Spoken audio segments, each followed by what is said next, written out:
Nether Largie, South Cairn. Also the site of a beaker find. So watch this space. Beakers will be forthcoming. I have made the replica of this beaker before, but I undoubtedly will again. And across there, the Nether Largie stones. So I'm working on decorating the beaker from the Nether Largie cairn, and it's a big beaker. This is the original drawing of it, and there's a photograph of what's left of it in the Kilmartin Museum. But I thought it was an opportunity to talk about something quite interesting about the decoration of these beakers. The outside of this beaker is primarily decorated with comb decoration, so toothed tools, in this case bone. Most of the ones I own are made from various bits of bone, and they give you this rather nice toothed decoration onto the surface. So by working with this, I can produce this rather nice toothed decoration that you get on the surface of the beakers.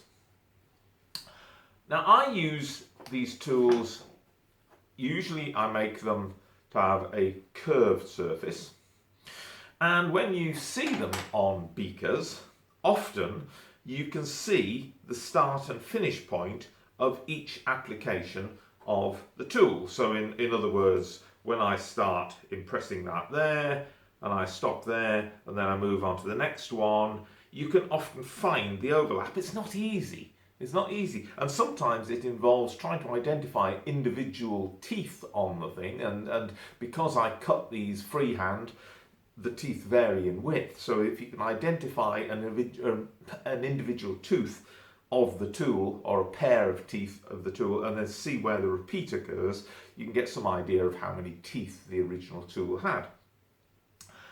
But some practitioners have suggested that some of these are decorated not with a tool like this, but with a wheel. Now, what I've got here is a rouletting wheel that I use for decorating Roman pottery.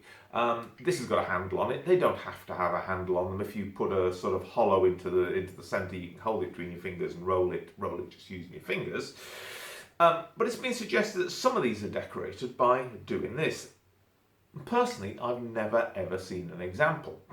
And I thought this was a good example to demonstrate one of the reasons that I don't think they did use them, because some of these beakers, like the Nether Largie beaker, and on this drawing we've got a split between the outside of the vehicle, the pot, and the inside of the pot. And what you can see here is that there is decoration inside the rim of this beaker. But it's twisted cord. It's not toothed cone. It's twisted cord that's been used in there to produce the same pattern that they've got on the outside using a toothed tool. Well, of course, I think the reason for that is the toothed tool is great on the outside of the pot there. I can roll it round.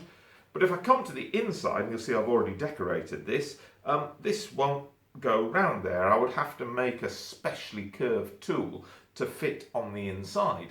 So what the original maker has done to get over that problem is they've used a piece of twisted cord and they've impressed that onto the inside of the vessel as they went round. So taking it into the edge there and working round, impressing that into there.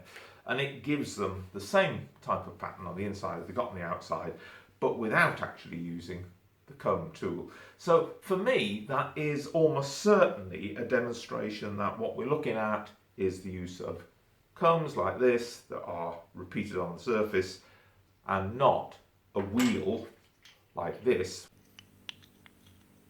The other part of this decoration on here, of course, are these impressed patterns, and they've been done using the corner of some kind of spatula. Now, when I use this for scraping pots and for modelling pots and things, what happens is it ends up with quite a sharpened end and quite a rounded corner, and the decoration on there on the drawing is shown as being these little 4-point stars, little crosses that are widen in the middle and the ends, and that is exactly the effect you get if you choose a nice corner of this. There we go, that'll do, and you just work around that, pressing that in. So with the Nether Largie beaker, what we have as decorating tools are a spatula like this with a sharpened edge, some kind of edged comb, and indeed some twisted cord being used in the inside top. And there's the joy of recreating vessels like this, because you have these little eureka moments where suddenly you go, ah, that's why that's that way, that's why they did it that way, that's why they created it that way. So experimental archaeology, experiential archaeology, whatever you want to call it, but replicating pots gives you more information about the pot itself. But it is a very big, very beautiful beaker. I'll come back and I'll show you that when I've finished it. And there it is, the Nether Largie beaker. It takes some time to decorate, and again, a demonstration of the fact that the decoration was obviously the most important part of the vessel, because it takes far longer to decorate than it does to make.